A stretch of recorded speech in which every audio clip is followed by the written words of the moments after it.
નમસ્કાર, સમાચારો સાથે હું છું ઝરણા। લોકસભાની ચૂંટણીને લઈને કોંગ્રેસે અત્યારથી સોગઠા ગોઠવી દીધા છે। ગુજરાતમાં 26 લોકસભાની બેઠકમાંથી કોંગ્રેસ 2 બેઠક પર પોતાના ઉમેદવાર ઉભા નહીં રાખે। કચ્છની બેઠક પરથી જિગ્નેશ મેવાણી ચૂંટણી લડી શકે છે, જેથી તેને કોંગ્રેસ ટેકો આપશે, તો ભરૂચની બેઠકમાં છોટુ વસાવાને કોંગ્રેસ ટેકો આપશે।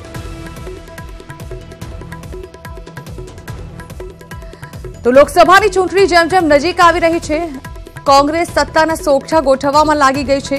લોકસભાની ગુજરાતમાંથી 26 બેઠકો છે, ત્યારે તેમાંથી 2 બેઠકો પર કોંગ્રેસ ચૂંટણી નહીં લડે તેવી જાહેરાત કરવામાં આવી છે, અને આ બેઠકમાંથી એક બેઠક છોટુ વસાવા કે બીજી બેઠકમાં જિગ્નેશ મેવાણીને સહયોગ આપે તેવી શક્યતાઓ હાલ તો સેવાઈ રહી છે।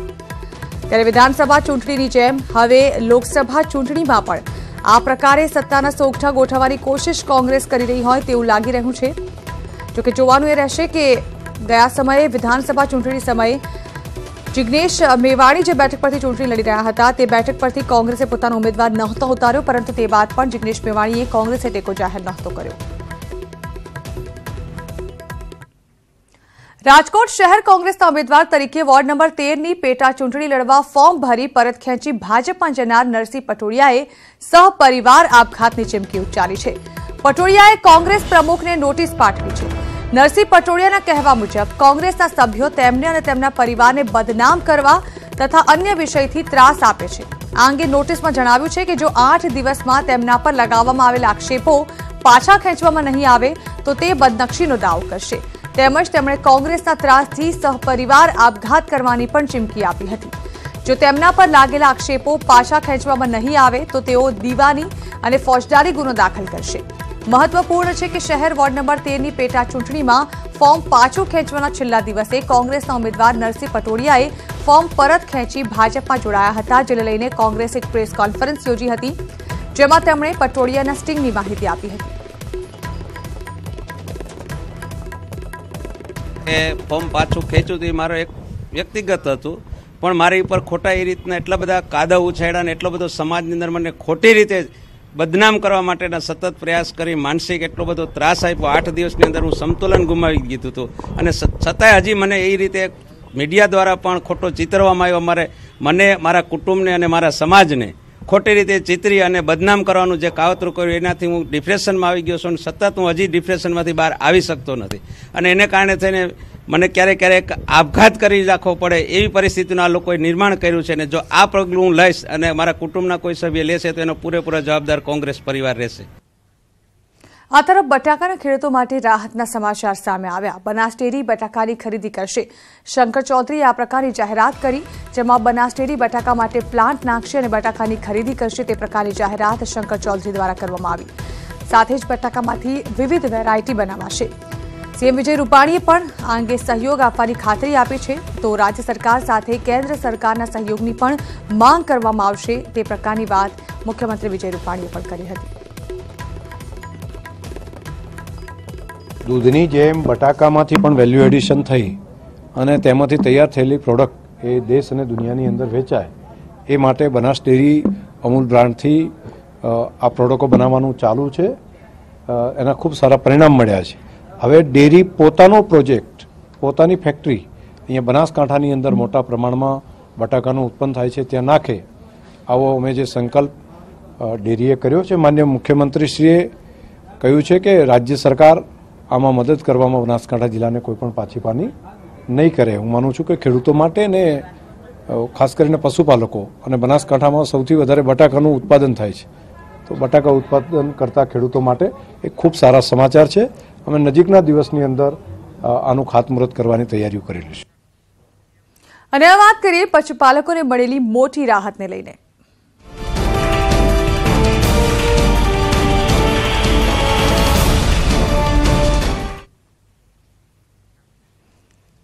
બનાસકાંઠાના પશુપાલકોને મોટી રાહત મળી છે। એક તરફ મંદીના કારણે મોટાભાગની દૂધ ડેરીઓમાં ફેટના ભાવ ઘટી રહ્યા છે, ત્યાં બનાસ ડેરીએ ફેટમાં 10 રૂપિયાનો વધારો કરતા પશુપાલકોમાં ઉત્સાહ છવાયો છે।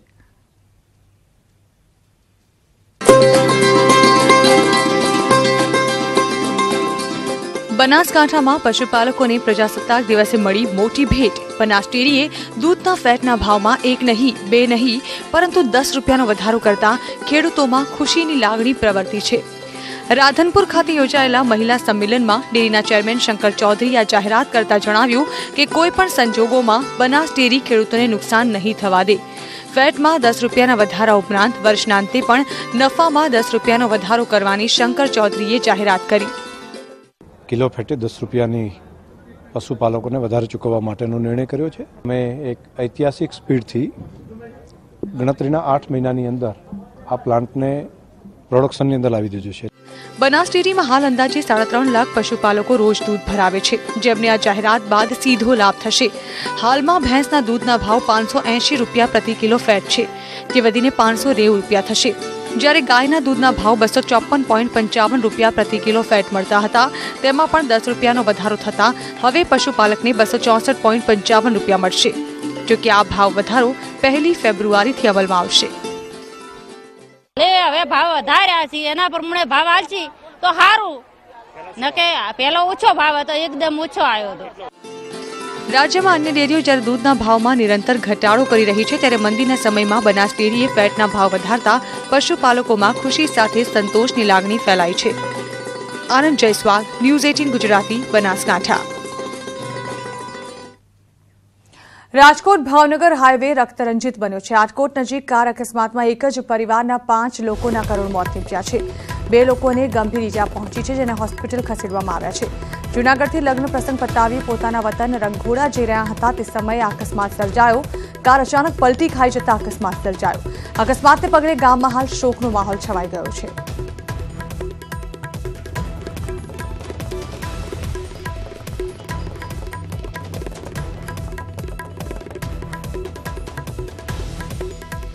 રંગઘોડા જતા અકસ્માત સર્જાયો હતો રાજકોટ ભાવનગર હાઈવે પર, જેમાં એક જ પરિવારના 5 લોકોના કરુણ મોત નીપજ્યા છે.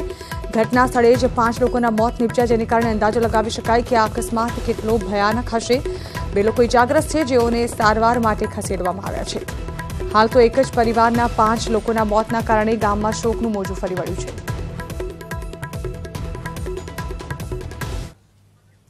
ગાંધીનગરમાં જાસપુર નર્મદા કેનાલમાં ડૂબેલા 2 યુવકમાંથી એક યુવકનો મૃતદેહ મળી આવ્યો, જ્યારે એક યુવકની હજી પણ શોધખોળ ચાલુ છે. મહત્વનું છે કે 24 તારીખે સાંજે બંને યુવકો કેનાલ પર સેલ્ફી લઈ રહ્યા હતા, ત્યારે તેમનો પગ લપસતા બંને યુવકો કેનાલમાં પડ્યા હતા. ત્યારથી ફાયર બ્રિગેડ, એનડીઆરએફ, એસડીઆરએફ અને સ્થાનિક તરવૈયાઓની ટીમની મદદથી બંને યુવકોની શોધખોળ કરી હતી. છેલ્લા 3 દિવસથી ચાલતી શોધખોળમાં છેક આજે એક યુવકનો મૃતદેહ મળ્યો. મહત્વનું છે કે બંને યુવાનો કર્ણાવતી ડેન્ટલ કોલેજમાં અભ્યાસ કરતા હતા, જેઓ મૂળ મોરબીના રહેવાસી હતા.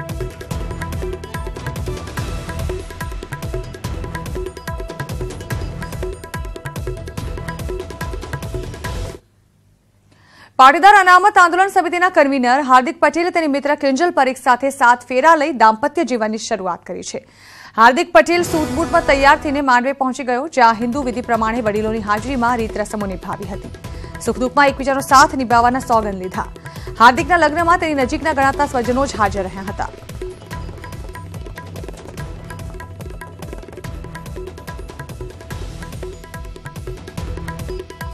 તો હાર્દિક પટેલના તેની બાળપણની મિત્ર કિંજલ પરીખ સાથે લગ્ન આટોપી લેવાયા છે.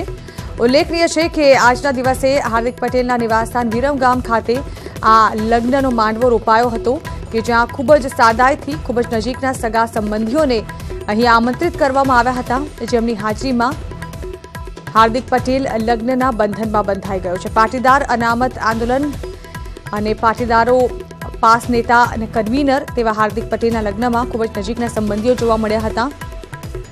ઉલ્લેખનીય છે કે હાર્દિક પટેલના લગ્ન તેના માતા પિતા દ્વારા નક્કી કરાયા હોવાની વાત તેણે કરી હતી. જોકે તેની બહેનના લગ્નમાં જે પ્રકારે ખર્ચો કરવામાં આવ્યો હતો અને જે પ્રકારે લગ્ન કરવામાં આવ્યા હતા, તેનાથી તદ્દન અલગ જ પ્રકારના લગ્ન હાર્દિક પટેલે કર્યા. તદ્દન સાદાઈથી આ લગ્ન આટોપવામાં આવ્યા, જ્યાં હિન્દુ વિધિ પ્રમાણે હવે હાર્દિક અને કિંજલ લગ્નના બંધનમાં બંધાઈ ગયા.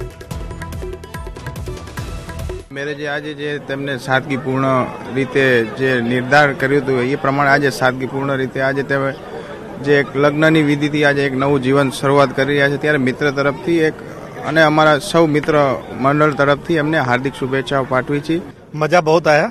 हमारे नेता की शादी है, बहुत खुशी का दिन है और शादी के माध्यम से भी जो उन्होंने एक मैसेज दिया गांव में आके शादी की और एक बराबरी की बात, बराबरी का सम्मान महंगी शादी को छोड़ के एक आम आदमी की तरह शादी करना और ये प्रतिज्ञा करना कि जीवन भर अपने जीवन साथी के साथ बराबरी का व्यवहार करेंगे। हम मध्य प्रदेश के समस्त किसानों की ओर से उनको बधाई देने के लिए आए हैं और बड़ा हर्षोल्लास का वातावरण है। बहुत खुशी है हमको कि हार्दिक पटेल जी आज वैवाहिक बंधन में बंध रहे हैं। खुशी तो इतनी हो रही है उसका हम जवाब नहीं दे सकते। एक खुशी ये भी है कि इन्होंने जो सादगी का जो परिचय दिया है, फालतू खर्चा नहीं करना और समाज में भी ये निर्णय कि अपनी बच्चों को पढ़ाना चाहिए, शिक्षा पर जोर देना चाहिए, इस टाइप का जो काम किया है, क्योंकि एक गरीब होकर भी वो अपनी बहन बेटी की शादी कैसे भी कर सकता है, इस सादगी का परिचय दिया है। अन्यथा खर्चा इन्होंने नहीं किया, बैंड बाजों का लगाकर, किसी भी प्रकार का लगाकर इन्होंने फालतू का वो नहीं किया है और ये सादगी का परिचय है। ये तो खुशी की बात ही है। તો હાર્દિક પટેલે આખરે પ્રભુતામાં પગલાં માંડી દીધા છે। સુરેન્દ્રનગરના માળી તાલુકાના દિગસર ગામે હિન્દુ પરંપરા પ્રમાણે હાર્દિક લગ્ન ગ્રંથિથી જોડાયો। કિંજય પરીખ નામની યુવતી સાથે હાર્દિકે 7 ફેરા લઈ 7 જન્મ સાથ આપવાનું એકબીજાને વચન આપ્યું। જાણ પ્રસ્થાનથી લઈને લગ્નવિધિ સુધી અહીં આપને 5 દ્રશ્ય બતાવી રહ્યા છે, જેમાં હાર્દિકની કારનો શણગાર, જાન લઈને તેનું લગ્ન સ્થળે આગમન થયું, જ્યાં તેનું સામૈયું કરીને સ્વાગત કરાયું। લગ્નમાં મહેમાનો અને સગા સંબંધીઓની હાજરીમાં હાર્દિક અને કિંજલે પ્રભુતામાં પગલાં માંડ્યા।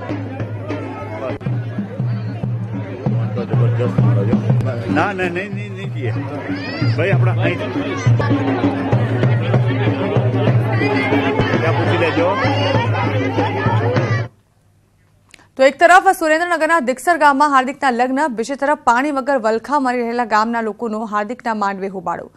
દિગસર ગામમાં કુવા અને તળાવોના તળ દેખાતા ગ્રામવાસીઓએ પીવાના પાણીની મુશ્કેલીઓ પડી રહી છે, ત્યારે હાર્દિકના લગ્ન સમારોહમાં મીડિયાકર્મીઓ જોવા મળતા તેઓએ પારાયણ મીડિયા સમક્ષ વર્ણવી।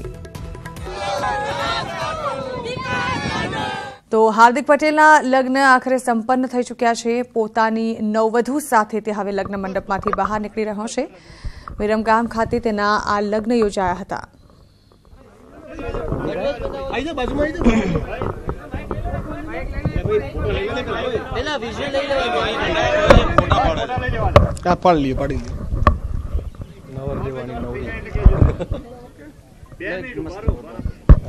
बस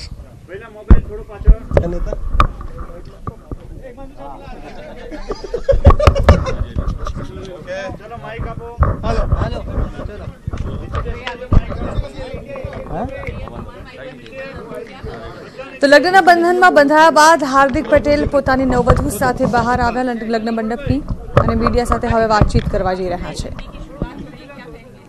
देखो, ये जो पारिवारिक जिंदगी की एक हमारी दूसरी इनिंग है, शुरुआत है, तो हमारा यही संकल्प होगा कि बराबरी का हक सबको मिलना चाहिए।